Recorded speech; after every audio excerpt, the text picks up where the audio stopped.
Eu acabei não mencionando no início da celebração, mas hoje a igreja faz memória, faz uma celebração, uma festa considerada hoje, da igreja de São João, que fica lá em Roma.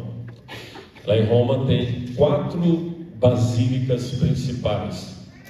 Em Roma, com certeza, tem centenas de igrejas, né? Mas tem 4 basílicas principais. Geralmente nós conhecemos pelo menos, né, indiretamente, a Basílica de São Pedro, onde o Papa normalmente fica.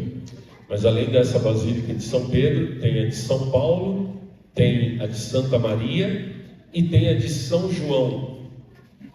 E hoje a igreja está fazendo memória dessa igreja de São João. Você pode pensar, mas o que tem a ver, padre, uma igreja lá em Roma? Por causa do sentido espiritual dessa igreja. A igreja de São João, lá em Roma, é a primeira igreja católica construída. Primeira igreja católica construída.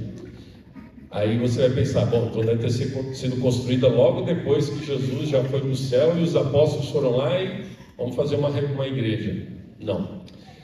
A igreja, falando de igreja como povo, né? Durante 300 anos, pensa nisso, 3 séculos, 300 anos, não tinha igreja, não tinha templo. As pessoas rezavam, como nós sabemos, nas suas casas, nas catacumbas, escondidas, por causa da perseguição do Império Romano. Pensa numa perseguição de 300 anos. Gente, isso aqui é só por milagre mesmo, né?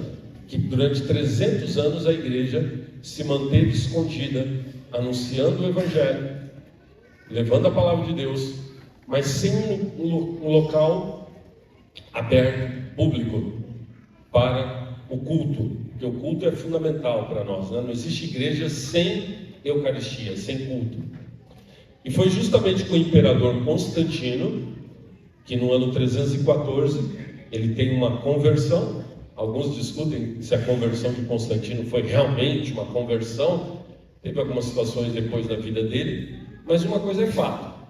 Esse imperador romano, ele tem alguma forma de encontro com a graça de Deus e ele permite que a igreja comece a publicamente fazer os seus atos de culto.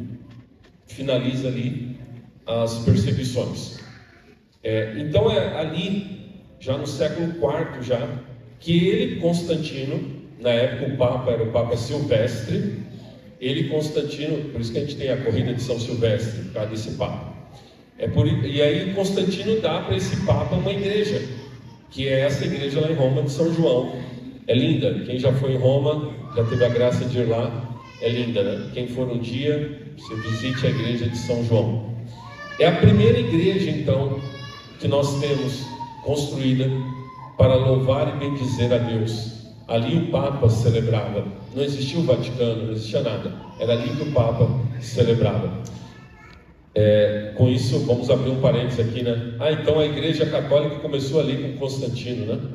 Às vezes os nossos irmãos separados protestantes falam essa besteira, e inclusive recentemente até um padre falou essa besteira, né? O padre Lancelotti falou essa besteira, que a igreja começou com Constantino, né?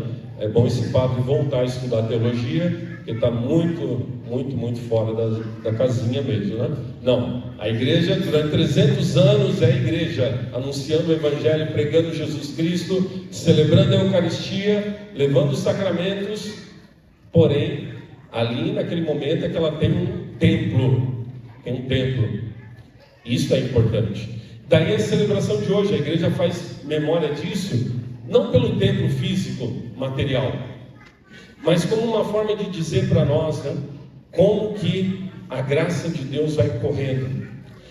E aí nós escutamos na primeira leitura o profeta Ezequiel. O profeta Ezequiel, teve uma visão, e ele vê um rio caudaloso que nascia no templo, no altar. Lá no templo de Jerusalém nascia o rio junto ao altar, e aquele rio ia se espalhando por todos os lugares. E onde o rio chegar, todos os animais poderão viver, haverá peixes em quantidade, haverá saúde, haverá vida onde este rio chegar. A visão do profeta é que um dia iria sair um rio que levaria vida para o mundo inteiro.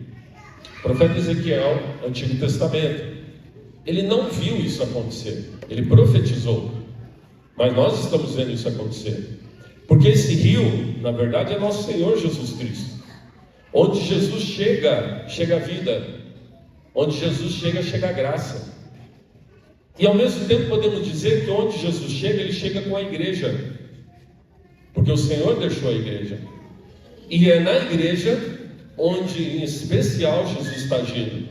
É na igreja que Jesus se doa na Eucaristia, é na igreja que Jesus nos dá o perdão pelo sacramento da confissão, é na igreja que nós somos batizados, somos lavados por Cristo no batismo, é na igreja que quando já as nossas forças estão terminando, temos a graça de receber a unção dos enfermos e vamos para a casa do Pai. Então a graça de Deus, quem dá a graça, quem faz a graça é Jesus. Mas Jesus faz essa graça junto com a igreja. A igreja é uma bênção, a igreja é a nossa mãe, e nós ao mesmo tempo somos a igreja.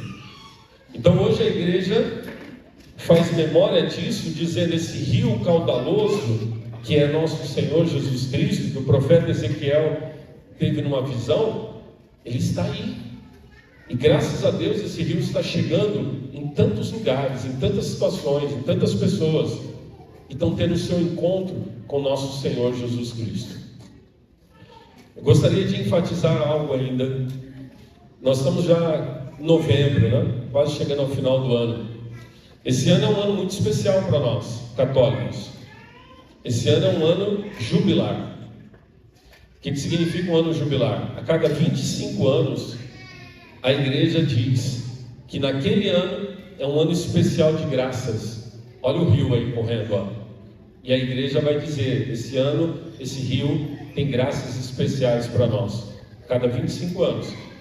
Teve um ano jubilar no ano 2000, estamos tendo agora.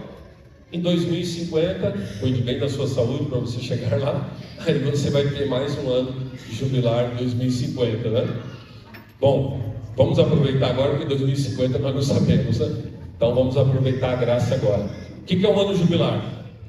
A igreja, como ela tem essas graças de Cristo, a igreja diz para nós: nesse ano, um ano especial, um ano jubilar, quem for como uma peregrinação, ou seja, peregrinação é um ato litúrgico, é um ato espiritual. Eu vou peregrinar, não é uma simples caminhada, não é um passeio. Peregrinação não é passeio, não é caminhada, não é um dia de lazer. Pode ter também isso, não que não possa ter, mas peregrinação é um coração que diz: eu vou até Deus. Isso é peregrinação. A igreja diz para nós que nesse ano jubilar, se nós fizermos uma peregrinação até um local, uma igreja jubilar, nós podemos receber a graça das indulgências plenárias. Aí o que é uma indulgência plenária? Aí nós precisamos entender um pouquinho a questão da redenção de Jesus para nós. Quando nós pecamos, nós ofendemos a Deus, e o nosso pecado ele gera em nós uma culpa e uma pena.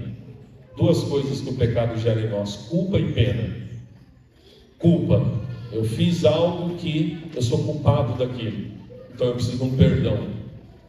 Daí o perdão que a igreja nos dá, que Jesus nos dá por meio da igreja. Então eu vou e peço perdão do meu pecado, e Deus perdoa. Deus é misericórdia, sempre nos perdoa. Porém ainda permanece uma pena, ou seja, algo que eu preciso reparar. Eu preciso reparar o meu pecado. Então eu quebrei um objeto que não é meu, isso daqui, chutei e quebrei. Peço perdão que eu fiz esse erro de quebrar isso daqui, ok, mas eu preciso reparar. Então eu vou ter que comprar um novo. Não é meu e eu quebrei, eu preciso comprar um novo. Ou, espiritualmente falando, eu preciso reparar de alguma outra forma. Por isso que nós temos as penitências, né? Peço perdão do meu pecado, e aí no sacramento da confissão o padre vai dizer: então agora você vai rezar um terço, vai rezar um salmo, vai fazer um jejum, você está reparando aquela culpa que você foi perdoado. Se nós não repararmos as nossas culpas neste mundo, nós vamos ter que repará-las no purgatório. Até ontem nós rezamos aqui 8 dias seguidos pelas almas do purgatório. O purgatório é um tempo de reparação. E segundo os santos, muitos santos tiveram visão do purgatório, muitos. A reparação lá é brava. A alma no purgatório, ela está ali sendo purgada, purificada. É o sentido da palavra latina purgare, purificar. E essa purificação é dura, é dolorosa. Mas aí a igreja diz para nós podemos receber essa purificação aqui ainda neste mundo. E aí entra o que eu falava do ano jubilar. A igreja diz para nós que neste ano, recebendo essa graça de Cristo, que é esse rio caudaloso que passa e traz cura e libertação onde ele passa, nós fazendo uma peregrinação ao lugar santo, nós podemos receber a graça da indulgência, ou seja, o perdão, a purificação de toda a nossa pena que nós deveríamos um dia ter que reparar. Olha que graça. Concretamente, então, eu, por exemplo, eu já fiz esse ano, creio eu, com umas 3 ou 4 peregrinações. E eu sei que algumas pessoas aqui até fizeram comigo. Por exemplo, teve a peregrinação quando nós recebemos a imagem de São Miguel, a consagração de São Miguel da Arquidiocese. Nós fizemos uma peregrinação. Quem estava lá, olha, no jubilar, nós recebemos uma graça naquele dia. Teve uns 3 domingos atrás, sábados atrás, nós fizemos uma peregrinação para as paróquias aqui do setor, até o Santuário do Carmo. As pessoas que estavam presentes aqui, comigo também, participamos disso. Depois eu tive mais umas 2 peregrinações. E eu sei que eu ainda preciso mais. Eu quero aproveitar mais a graça. Então eu digo para você uma coisa. Até janeiro, até o dia 6 de janeiro, a igreja diz, Papa Francisco, foi o último ato do Papa Francisco antes de morrer, praticamente o último. Ele deixou para nós, para a igreja, essa graça da indulgência plenária. Minha sugestão para você: vá até o dia 6, qualquer dia você consiga, vá até um santuário, um lugar de peregrinação. Não é toda a igreja que é lugar de peregrinação. Por exemplo, nós aqui não somos. São santuários em especial. O Santuário da Divina Misericórdia, por exemplo. Então, você indo até o Santuário da Misericórdia, qualquer dia, você indo em estado de graça, tem que estar em estado de graça, por isso procure uma confissão antes de ir, ou pelo menos nos dias próximos, comungando, rezando as intenções também do Papa, da Igreja, você consegue essa graça da indulgência plenária. Gente, é esse rio, é o rio da graça que está correndo entre nós. Deus tem muitas graças para nós, muitas graças, e nós temos que aproveitar. A certeza é, Jesus é esse rio, e o rio está entre nós. E olha, eu vou dizer, que bênção de sermos católicos, que bênção de sermos católicos. Ter essa graça de Cristo com a igreja, entre nós, é uma bênção que não tem medida, é uma grande graça do Senhor. Somos gratos por isso e vivamos firmemente a nossa fé católica.